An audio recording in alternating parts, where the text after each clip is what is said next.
This is the case of Lacey Fletcher. Warning, viewer discretion is advised. Lacey Fletcher was born on November 25, 1985, and would pass on January 3, 2022 at the age of 36. She lived in Slaughter, Louisiana. Her parents are Clay and Sheila Fletcher. Lacey's parents reported that she had developed some degree of Asperger's syndrome after 9th grade when she started being homeschooled. As a teenager, she experienced several social anxieties and met several times with a psychologist over the 3 years.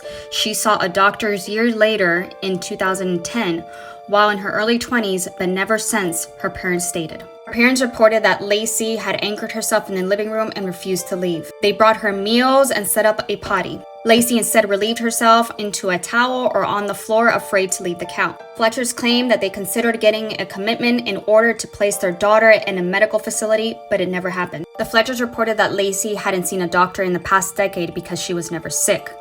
They were adamant that Lacey was of sound mind to make her own decisions. She never complained of her sores, that Sheila would routinely clean them. In 2021, Lacey began eating less, they told detectives. She ate a half a sandwich and Cheetos on January 2nd, and that Sheila saw her daughter alive at 10 p.m. that night and woke in a chair in the living room to find her deceased. The morning of January 3rd, 2022, Sheila would call 911. When deputies arrived to the home on Tom Drive and entered the home, there was a strong stench. Lacey's feet were crossed under her, sunken deep into the hole she worn through the upholstery and foam padding. The hole was filled with stool and urine. Severe ulcers covered her underside, which appeared rotten to the bone in photos. Fecal matter was crushed into her face, chest, and abdomen. Her hair was matted, knotted, and filled with maggots. She was slumped over on her side with her right arm across the top half of her emaciated body near her neck. She is naked apart from a small blue patterned t-shirt which was pulled up to her chest and does not cover her breast. Her eyes were wide open, staring. Her mouth was also open, revealing what happened to be a full set of front teeth.